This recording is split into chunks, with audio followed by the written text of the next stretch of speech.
Yan, magandang araw sa inyo mga kapatid. Andito naman tayo sa may tabing dagat, dito sa may SRP. I-update natin yung CCLX Third Bridge of Cebu Cordoba Links Expressway. Ito mga kapatid, pag natapos to, isa din to sa magiging tourist attraction, dahil ang tulay na to sa kasalukuyan, ito yung pinakamalaking structure na project sa kasalukuyang administrasyon. Ito ay ang the longest bridge in the Philippines. Ang sukat nito is nasa 8.5 kilometers. Medyo mataas. Yan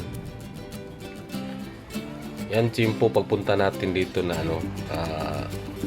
sunset. Patapos na rin yung mga trabaho ng mga trabante, kaya umuwi yan sa may speedboat. Yan, unahin natin dito tayo sa may pylon 2, bahagi ng Cordoba o Mactan Island. Sa kabila, sa kaliwa, may 6 na cables na siya. Sa kanan naman, sa ating screen, meron siyang 4 na cables. Sa pylon 2 yan, sa side yan ng Mactan Island. Yan, tamang-tama, may roro na dumadaan.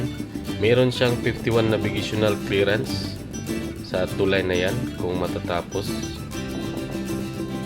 Yan, at malalaking o matatangkad na barko pwede rin makadaan dyan. Pwera lang yung ibang medyo yung international na mga barko, yung mga container. May mga malalaking container na hindi magkasya dyan.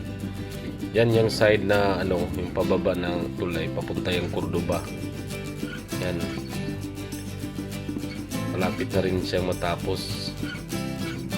Yan yung pylon 2 side ng Cordoba. Dito naman tayo sa kanan, yung pylon 1 naman, side ng Cebu. Meron siyang 4 na cables sa kaliwang side, at sa kanan naman meron siyang 6 sa kanang side ng screen natin. Yan, maganda yung panahon sa pagpunta natin dahil pa sunset na.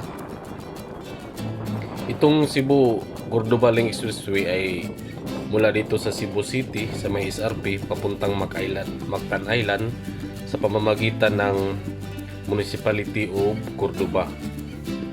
Yun nga, mayroon siyang 51 navigational clearance sa mga dadaan sa ilalim ng tulay, at estimated na 80 to 90 kilometers per hour ang takbo dyan. May speed limit din, at in-expect nila na kulang-kulang umabot ng 50 o 50,000 na vehicles per day ayon sa kanilang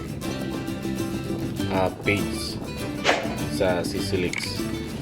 At ito may toll fee na subsidiary company of the Metro Pacific Tollways Corporation o MPTC. At gagamitan niya ng rapid system, kagaya sa Maynila, idikit lang sa windshield o kaya sa may headlight, para pagdating doon sa tollgate hindi ka na magbabayad, mag-load ka lang ng mag-load sa rapid system para di masyadong maantala sa pagdaan sa tollgate. Saka meron din silang weigh-in motion sensor, lalo na sa mga cargo truck. Kailangan masuri nila yung load para hindi mag-overloading, bawal dumaan doon.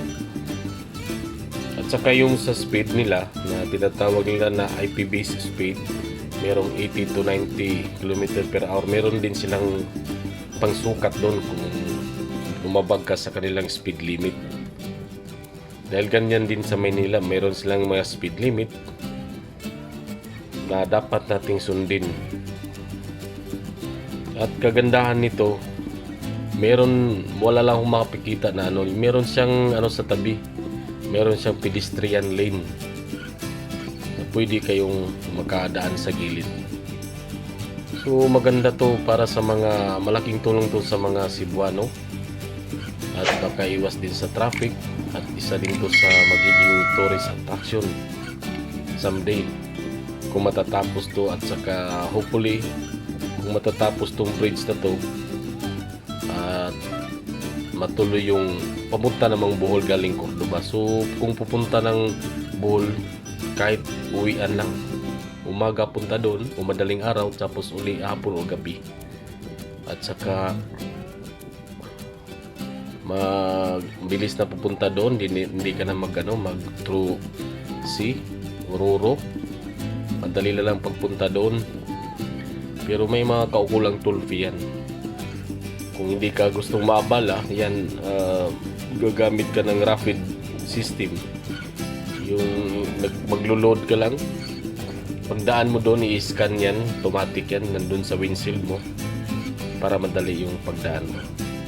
So yan lang mga kapatid, maraming salamat at God bless sa lahat.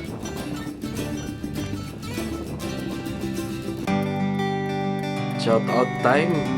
Shout out kay Zinis Recipes and Vlogs, kay Kantahan ni Jean, Tour Life TV, Bostage Puentes, Mamros Beach Myla Channel, Bong Alonso, MSDI Samani, Jamakoy Basay at kay Guwapong Sorted Channel.